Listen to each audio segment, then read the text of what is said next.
नमस्कार, मी आनंद पोहनेरकर आपल्या सर्वांचं महाराष्ट्रवाणी बातमीपत्रात स्वागत करतो. पाहूया आजच्या ठळक घडामोडी.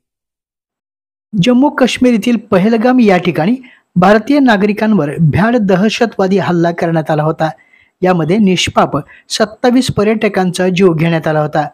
या हल्ल्याचे प्रत्युत्तर देण्यासाठी भारतीय सशस्त्र दलांकडून 7 मे रोजी मध्यरात्री पाकिस्तान आणि पाकव्याप्त काश्मीर येथील एकूण 9 दहशतवादी ठिकाणांवर भारतीय वायुसेनेच्या वतीने ऑपरेशन सिंदूर नावाने हवाई हल्ला करण्यात आला.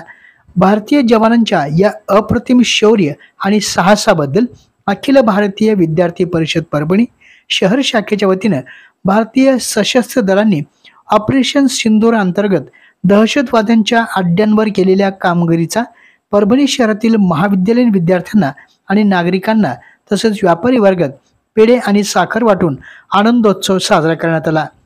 यावेळी अखिल भारतीय विद्यार्थी परिषद देवगिरी प्रदेश सहमंत्री सुशांत एकोरगे, जिल्हा संयोजक मुक्तेश भंडारी, शहर सहमंत्री अमरजान नरवाडकर, अनिल शहाणे आणि इतर पदाधिकारी उपस्थित होते. परभणी शहरातील सहकारनगर जुना पेडगाव रोड येथे देखील नागरिकांनी फटाके वाजून पेढे वाटून आपला जल्लोष व्यक्त केला. कोल्हापूर जवळील कनेरी मठात बालरंगभूमी परिषदेच्या वतीने सुरू असलेल्या कला संस्कार शिबिरात परभणी जिल्ह्यातील विद्यार्थ्यांनी धमाल उडवून देत उत्कृष्ट कलेचे सादरीकरण करून परभणीचा वेगळा ठसा उमटवला. बालरंगभूमी परिषद मध्यवर्ती शाखा महाराष्ट्र यांच्या वतीने कोल्हापूर येथील कनेरी मठात बालसंस्कार शिबिर घेण्यात आलं. संस्काराशिवाय जीवन शून्य असतं. संस्कारच मनुष्याला श्रेष्ठ बनवतात, उत्तम आकार देतात. याचाच विचार करून संस्कारासोबत कलांनी बालकांची सृजनशीलता वाढविण्याकरता बालरंगभूमी परिषदेतर्फे कोल्हापूर येथील कनेरी मठामध्ये निवासी शिबिर घेण्यात आलं. बालरंगभूमीच्या अध्यक्षा तथा चित्रपट अभिनेत्री नीलम शिर्के सामंत यांच्या मार्गदर्शनाखाली झालेल्या शिबिरात परभणी जिल्ह्यातील 40 विद्यार्थ्यांनी सहभाग नोंदवला. या शिबिरासाठी बालरंगभूमी परिषदेचे प्रमुख कार्यवाह त्र्यंबक वडसकर, कार्याध्यक्ष उपेंद्र दुधगावकर, प्रतिनिधी शैलेश ढगे, दिनकर देशपांडे, लक्ष्मीकांत जोगेवार, राजू वाघ, अनगा दुधगावकर, बालाजी कोंडरे आदींचा या शिबिरात सहभाग होता. परभणी ग्रामीण पोलीस ठाण्यात जबरी चोरी प्रकरणातील पोलिसांना हवा असलेला आरोपी स्थानिक गुन्हा शाखेच्या पथकाने नांदेड जिल्ह्यातून त्याला ताब्यात घेतले आहे. ताब्यात घेतलेल्या आरोपीचे नाव विनोद जगन्नाथ शिंदे असं आहे. आरोपी विनोद शिंदे याच्यावर परभणी ग्रामीण पोलीस ठाण्यामध्ये अनेक गुन्हे दाखल आहेत.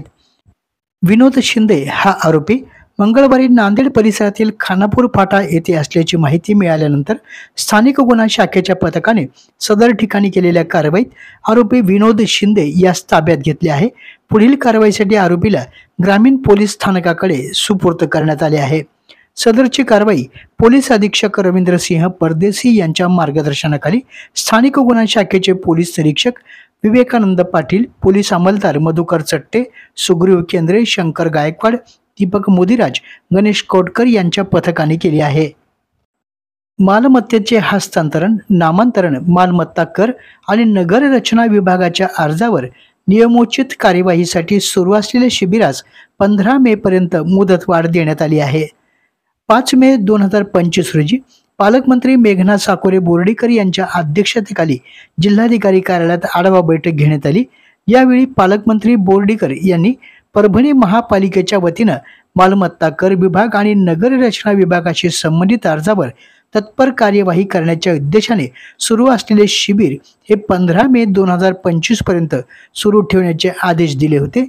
त्यानुसार परभणी महापालिकेच्या वतीनं सदर शिबिरास 15 मे 2025 पर्यंत मुदतवाढ देण्यात आली आहे. त्यामुळे नागरिकांनी दिनांक 15 मे 2025 पर्यंत सकाळी 10 वाजतापासून सायंकाळी 6:30 वाजेपर्यंत आपल्या मालमत्तेचे हस्तांतरण, नामांतरण, मालमत्ता कर आणि नगर विभागाशी संबंधित अर्जावर नियमोचित कार्यवाही होण्याच्या अनुषंगाने आवश्यक पुरावा कागदपत्रासह प्रभाग समिती अ, ब, क कार्यालय आणि नगर रचना विभागात उपस्थित राहून शिबिरात सहभाग नोंदवावा असं आवाहन आयुक्त धैर्यशील जाधव यांनी केलं आहे.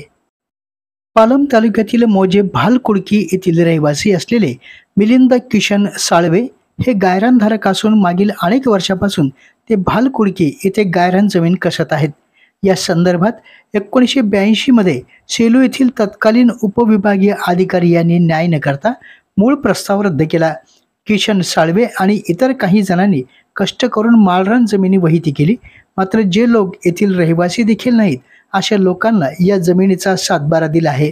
या संदर्भात गंगाखेड मतदारसंघाचे आमदार डॉक्टर रत्नाकर गुट्टे आणि तत्कालीन पालकमंत्री संजय बनसोडे यांनी जाय मोक्यावर जाऊन निर्णय करावा असे पत्र दिले असताना देखील किशन साळवे यांना न्याय न मिळाल्याने आज दिनांक 7 मे रोजी त्यांनी छत्रपती शिवाजी महाराज यांच्या पुतळ्याजवळील उपोषण मैदानात दिनांक 23 एप्रिल 2025 रोजीच्या शासनाच्या अन्यायकारक निर्णयाची होळी केली आहे. आपल्या जिल्ह्यातील अपडेट बातम्या पाहण्यासाठी आमच्या महाराष्ट्रवाणी या चॅनलला लाईक करा, सबस्क्राईब करा आणि शेअर करा. धन्यवाद.